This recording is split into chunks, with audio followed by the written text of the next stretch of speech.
Games geared towards younger audiences typically steer away from spooky territory, but every now and then there's a title that manages to thrust players into pretty terrifying depths of their story world, whether with just a moment, a character, or a whole darn level. So today we're diving deeper into this occurrence with our list of the top 10 scariest moments in kids games. Objectively speaking, a lot of these games can be enjoyed by players of all ages, so don't get too caught up in these games being geared towards kids. For the most part, they're family friendly, or tend to appeal to younger demographics. So with that in mind, let's jump in.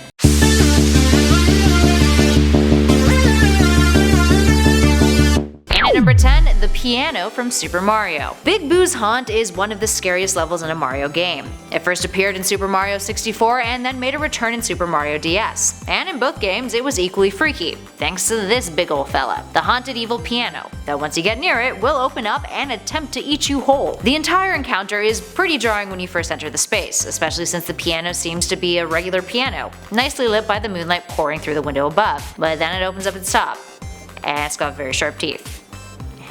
You just gotta run. Up next, number 9, Tricky 14 from Lemmings. Lemmings was a game that came out in 1991, a puzzle platformer for various systems of that time. You essentially guide a group of anthropomorphic lemmings through various puzzles in order to get them to an exit, getting the assigned number of lemmings out in order to progress. Out of the 120 something levels in the game, there's one that looks like you're navigating the depths of hell. It's disturbing. It's got lots of blood, and lots of not so fun imagery for children. Combine that with the fun upbeat music and all of the Lemmings shenanigans, it feels kind of like a bad acid trip. Compare that to the other levels in the game and the brightly friendly, colorful marketing of Lemmings in general, well, you can imagine how well that boded with parents. Up next at 8, Mimi from Paper Mario. Mimi's true form is something we could have done without ever seeing. For context, this character appears in Super Paper Mario, a title that has a very clean minimalist approach in terms of design, and is generally filled with lots of color. Color is fun. Mimi is a master of disguise, and when she's exposed she decides to let things get, as she says, real ugly. This initiates a transformation in which she starts twitching, and the sound of snapping bones is audible. Then her body starts sprouting spider limbs and everything is horrific, and please go away Mimi, I would rather pass on your true form, please and thank you. Worst part is, her previous form's lifeless body now hangs from where her neck used to be. For something so simple in design, it's pretty darn scary, all things considered. Up next at 7, Maniac Mansion. Rather than just having a specific moment, Maniac Mansion is a game full of content that you wouldn't normally expose children to. A point-and-click game, Maniac Mansion follows the story of a group of kids who sneak into a mad scientist's mansion in an attempt to save their friend. It's a horror game,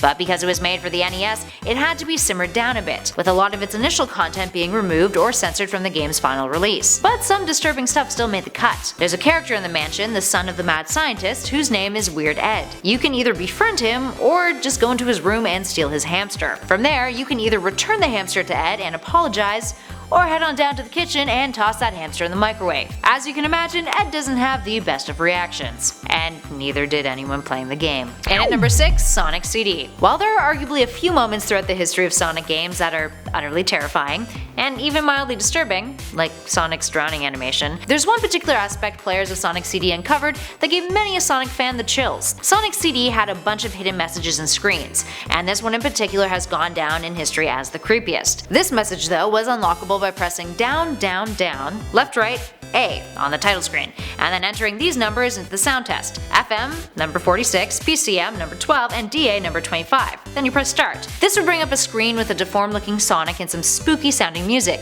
with Japanese writing that translates to Infinite Fun, Sega Enterprises, image by Majin. Now in the early days the translation got butchered a bit, and the image by part was often lost or paled in comparison to what people thought Majin meant. Majin often translates into Satan or the devil, but turns out it's just the nickname of the developer who created that eerie deformed Sonic image that appears in the background. All in all, it's the developers having a laugh. But to many, they believed it was a message from the devil, and that this infinite fun one got from playing this Sega game could lead to darker events occurring. Spooky Sonic.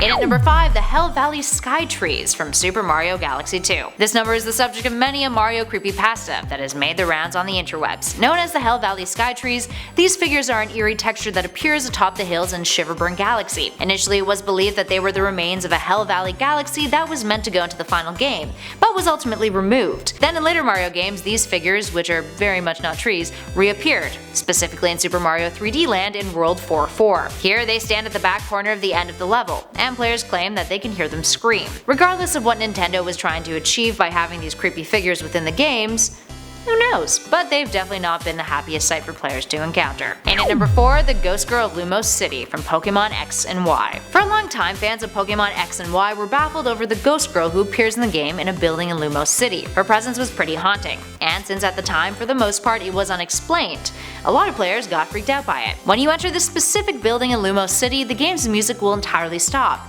The screen flashes, and then a creepy pale girl walks by you, with her animation appearing as if she's floating. Regardless of what you've done in the game, she will always say this one thing to you: "No, you're not the one," and then disappear. There have been plenty theories that have attempted to unravel the truth behind this mysterious ghost girl, and connect her to other events in other games as well. But regardless of Game Freak's intentions, needless to say, it's a fairly spooky moment in the game that has stuck with a lot of players, especially if they're playing at night.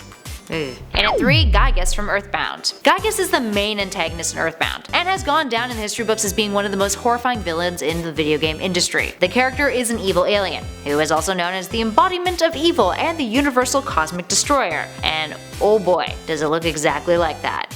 If you were to imagine what the embodiment of evil would look like. Anywho, the villain's main objective in the game is to sentence all of reality to the horror of infinite darkness. Sounds charming, doesn't it? It gets really weird towards the last hour of the game, and when you finally head on over to Gygus' lair, aptly named the Devil Machine, you can't help but notice that it looks kind of like an endoscopic image of a woman's cervix. If you're familiar with what an endoscopic image of a woman's cervix looks like.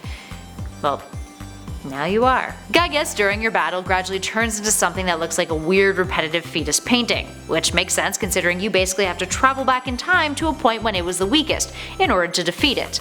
So basically you're traveling back in time to when it was a fetus. And fun fact, the game's creator Shigesago Itoi based the antagonist on a childhood trauma that he endured when witnessing a horrific murder scene in a Japanese movie called The Military Policeman and the Dismembered Beauty. Up next, number 2, the Moon in Majora's Mask. Majora's Mask is arguably the most eerie of the Legend of Zelda titles. Many have gauged that the game is just one big metaphor for death, and the inevitability of time. Each day, the moon moves closer to Termina during the narrative's 3-day cycle, with Link attempting to prevent the moon from crashing into it and killing everyone by traveling back in time. If you don't manage to turn back time before the end of the 3rd day in the game, this will happen.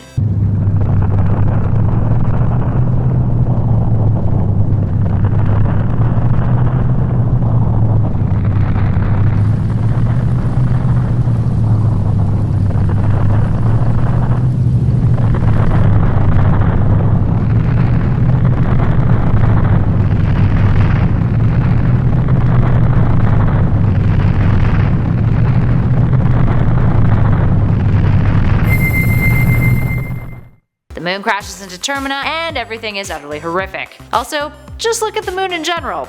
It is the stuff of nightmare fuel. That face. Ugh. Finally, and at number 1, the Bottom of the Well from Ocarina of Time. The Bottom of the Well is a level we've discussed on many a list on our channel. That's because it is so unpleasant. While Ocarina of Time has its peculiar moments and oddities, the Bottom of the Well takes the cake when it comes to being unsettling. For starters, you crawl through a small vent to access it, and all the enemies that you face look like they've crawled right out of a horror movie. This only gets progressively worse, and when you finally come face to face with the level's boss, Dead Hand, you're going to wish you would skip the level altogether. In addition to the horrors of Dead Hand, there's also a room in the upper floor of the level that contains a big wooden X with a puddle of blood beneath it. It looks a whole lot like a saltire, which was a torture device, implying that perhaps the bottom of the well is actually a torture chamber, located beneath the happy little place of Kakariko Village. Alright, there we have it, friends. Which of these games have you played? And did any of these moments or levels creep you out? Give us a shout in those comments below and let us know. If you dug this video, spread the love and hit that like button, and be sure to subscribe to Top 10 Gaming for more lists and other great gaming videos, from theories to news to let's plays and much more. In the meantime though, thanks for watching everybody. I'll catch you all in the next video.